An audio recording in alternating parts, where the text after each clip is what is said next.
ya, Ibu Rosanita. Oke, hadir semua berarti ya. Baik, pada kegiatan pembelajaran minggu lalu, apakah ada Anda masih ingat apa kegiatan pembelajaran kita? Apa? Tentang teks prosedur. Oke, ulangi lagi ya. Pada minggu pertemuan kemarin kita telah mempelajari tentang pengertian teks prosedur, ciri-ciri teks prosedur, dan ciri kebahasaan teks prosedur. Bahkan kita sudah membuat satu teks prosedur. Nah, dari kegiatan pembelajaran itu, apakah masih ada yang ingin ditanyakan? Oke, berarti kita masuk pada kegiatan pembelajaran hari ini. Ada yang tahu kita pada hari ini belajar apa? Teks eksposisi. Oke, kita belajar tentang teks eksposisi. Nah, sebelumnya, apakah Anda ada yang bisa mengutarakan pendapat menurut pribadi? Apakah itu tentang teks eksposisi menurut Anda? Oke, silakan Latih. Teks eksposisi adalah teks yang berisikan informasi. Baik, terima kasih, benar sekali ya. Teks eksposisi adalah teks yang berisi tentang informasi dan dia bersifat pengetahuan. Misalnya, kita mengambil teks eksposisi tentang bunga. Nah, di situ dijelaskan tentang jenis bunga tersebut, ciri-ciri bunga tersebut, bahkan manfaat dari bunga tersebut. Oke, untuk menambah pemahaman Anda tentang teks eksposisi ini, pada minggu kemarin Ibu telah memberikan instruksi untuk mencari beberapa teks eksposisi dan materi tentang teks eksposisi, betul? Ya, Bu. Oke, sekarang Ibu beri waktu 5 menit untuk Anda membaca kembali teks yang sudah dipersiapkan.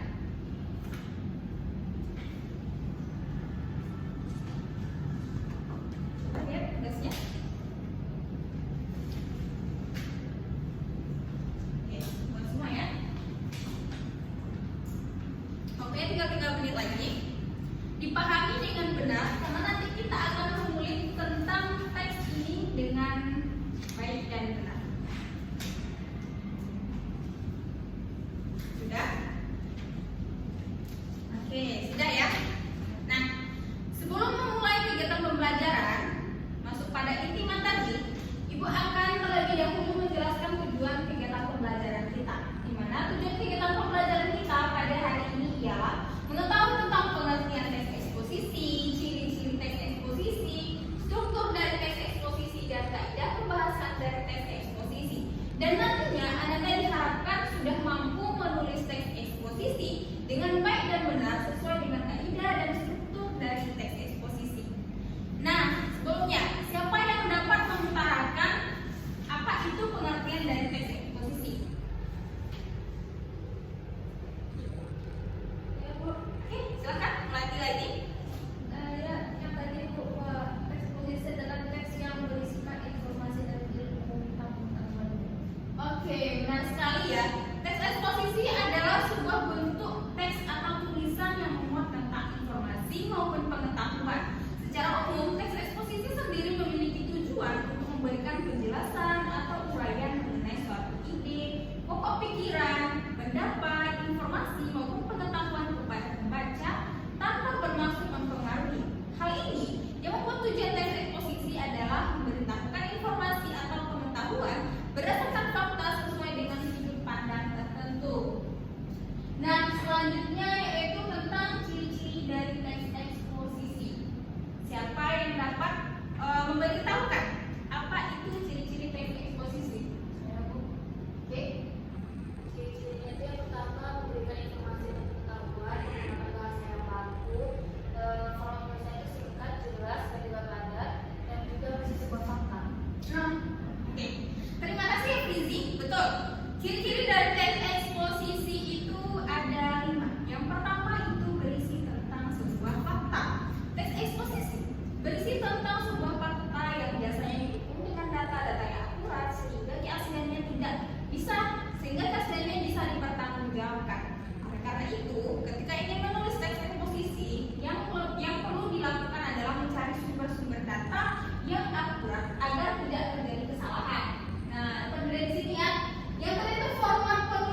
objektif dan tidak memihak.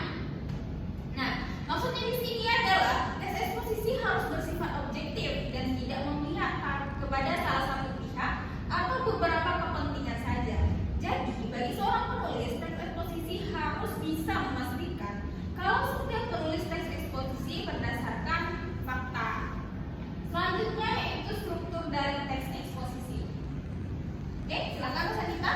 Struktur teks eksposisi itu yang pertama pernyataan atau tesis, kemudian ada argumentasi, dan terakhir penegasan ulang. Oke, nah sekali ya. Nah, di sini ada contoh dari teks eksposisi. Nah, bisa Anda lihat ya. Nah, di sini kubacakan. Rumah yang bersih kunci keluarga yang sehat. Rumah yang bersih mencerminkan bahwa jumlah alergen seperti debu, bakteri, kuman, dan virus sangat sedikit jumlahnya. Berbagai partikel tersebut adalah yang paling umum dan dapat menyebabkan penyakit. Sedangkan jika rumah selalu dalam keadaan yang bersih, maka keluarga akan terlindungi dari penyakit dan tetap terasa sehat. Selanjutnya, untuk itu kesadaran menciptakan rumah dengan kebersihan yang maksimal seharusnya sudah muncul. Kamu yang memiliki anggota keluarga seperti pasangan atau anak bisa diajak untuk bekerja sama. Kamu dapat membagi anggota keluarga atau melakukan kegiatan bersih-bersih agar pekerjaan cepat selesai. Cara ini juga akan mendekatkan hubungan antar anggota keluarga. Nah, kepada Rosanita, bisa disebutkan pada paragraf pertama itu pada bagian apa? Tesis atau pernyataan. Benar sekali. Jadi tesis adalah membuat pendapat awal atau pandangan pribadi penulis terhadap suatu isu atau topik tertentu dan biasanya terletak di bagian pembuka teks. Tesis merupakan bagian gagasan utama yang disampaikan penulis secara meyakinkan tanpa terpengaruh oleh pendapat pihak lain. Dalam bagian ini penulis menyampaikan ide, opini, pandangan atau keyakinan terhadap satu fenomena atau persoalan yang menjadi pokok pembahasan. Selanjutnya itu argumentasi yang berada tadi di paragraf kedua ya. Nah, argumentasi itu berfungsi sebagai penjelas yang mendukung pernyataan pendapat sebelumnya. Argumentasi disusun dari alasan-alasan kuat, logis dan faktual yang bertujuan untuk memperkuat atau bahkan membantah suatu pendapat. Dukungan dalam bagian ini dapat berupa hasil penelitian, data, fakta konkret maupun pendapat para ahli. Yang ketiga itu penegasan ulang pendapat. Nah, bagian terakhir ini berisi penegasan kembali terhadap pendapat atau posisi penulis yang telah disampaikan sebelumnya. Di dalamnya juga dapat ditambahkan saran atau rekomendasi yang berkaitan dengan topik bahasa sebagai bentuk penguatan terhadap pendapat yang telah diutarakan. Nah, selanjutnya itu kaidah kebahasan. Ada yang sudah tahu kaidah kebahasan dan teks eksposisi? Belum ya? Nah, di sini Ibu telah dapat melihat di slide PPT kalau kita ada kaidah kebahasaan. Siapa yang bisa membantu Ibu untuk membaca kaidah kebahasaan dari 1 sampai 3? Oke, silakan Fizi. Kaidah yang pertama itu menggunakan kata-kata teknis atau peristilahan yang berkaitan dengan topik yang dibahas. Yang kedua, menggunakan kata-kata yang menunjukkan hubungan argumentasi. Yang ketiga, menggunakan kata-kata yang menyatakan hubungan kronologis, keterangan waktu, atau kata-kata yang menyatakan perbandingan atau pertentangan. Oke, terima kasih. Yang pertama itu menggunakan kata teknis ya, seperti penerbangan liar, hutan lindung, sektor kehutanan, dan lain sebagainya. Yang kedua itu menggunakan kata-kata yang menunjukkan hubungan argumen, contohnya jika, karena, akibat, dan lain sebagainya. Dan yang ketiga menggunakan kata-kata yang menyatakan hubungan kronologis, contohnya pada akhirnya, namun, sebelum itu, sebaliknya. Nah, selanjutnya itu bagian 4 sampai 7. Siapa yang bisa bacakan? Boleh? Rizik, silakan. Yang keempat, menggunakan kata kerja mental. Yang kelima, kata-kata rujukan. Yang keenam itu menggunakan kata persuasif. Yang ketujuh, menggunakan kata denotatif. Kata denotatif. Oke. Betul ya. Yang keempat itu menggunakan kata kerja mental. Contohnya diharapkan, memikirkan, memprihatinkan. Yang kelima itu menggunakan kata-kata rujukan, misalnya berdasarkan data, merujuk pada pendapat. Yang keenam menggunakan kata persuasif, contohnya sebagai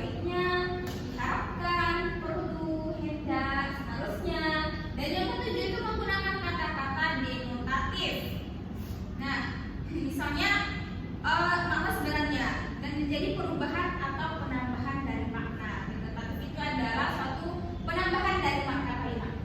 Oke?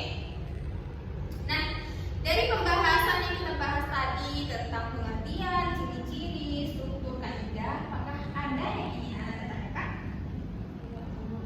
Ya, cukup ya. Oke. Selanjutnya kita masuk pada sesi penugasan. Oke, Ibu memberi satu tugas kepada Ananda untuk menganalisis satu teks eksposisi yang sudah Ananda persiapkan dari rumah. Nah, silakan tulis di LKS dengan nama dan kelas ya.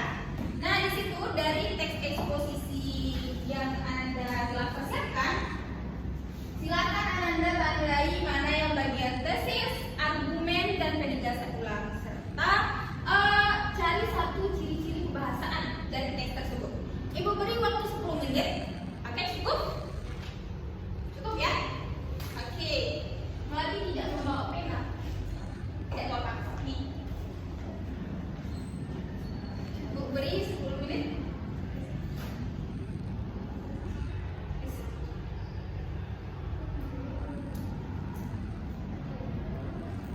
Waktu tersisa 3 menit lagi. Jangan lupa nama, kelas ya.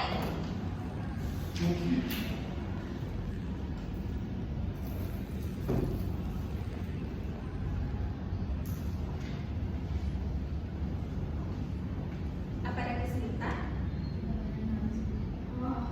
Oke, bisa diganti dengan yang baru. Ada kendala? Aman, Rosa? Jika sudah selesai, silakan kumpul di meja ibu ya. Pastikan bahwa tugas Ananda itu sudah terisi dengan baik dan benar.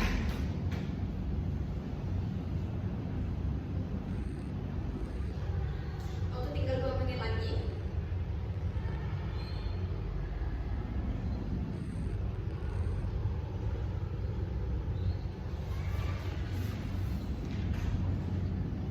Baik, waktunya habis. Silakan kumpulkan.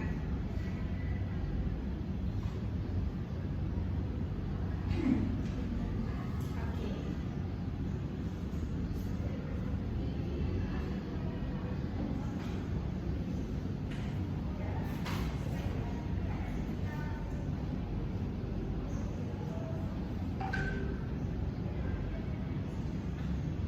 Jika sudah selesai, boleh kumpulkan.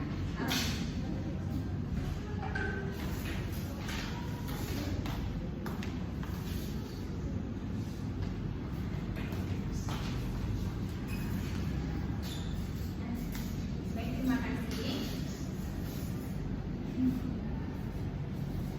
Nah, dari tugas yang telah Ananda kumpulkan, Ibu sudah bisa mulai. Ternyata Ananda sudah bisa mengidentifikasikan mana yang argumen, tesis, dan mana penjelasan ulang, serta sudah bisa menyebutkan dan menemukan ciri-ciri dari teks kebahasaan. Oke.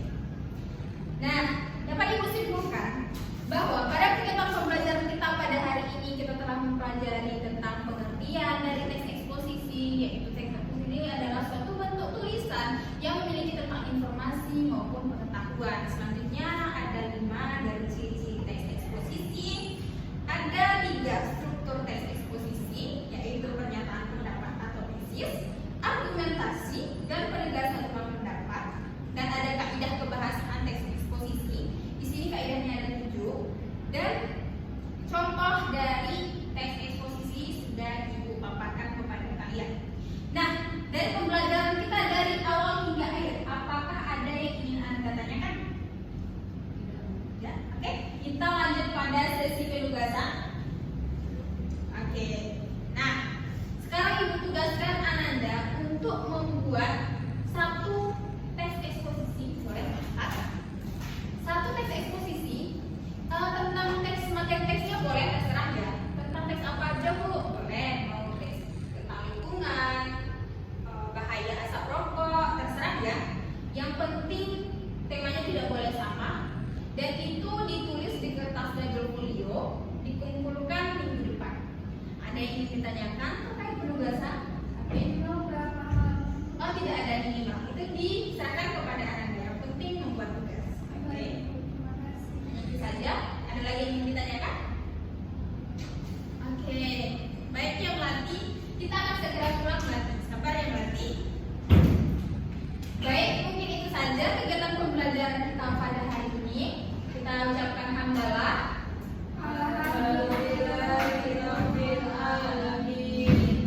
Jika tidak ada lagi pertanyaan, Ibu akhiri dengan Assalamualaikum warahmatullahi wabarakatuh.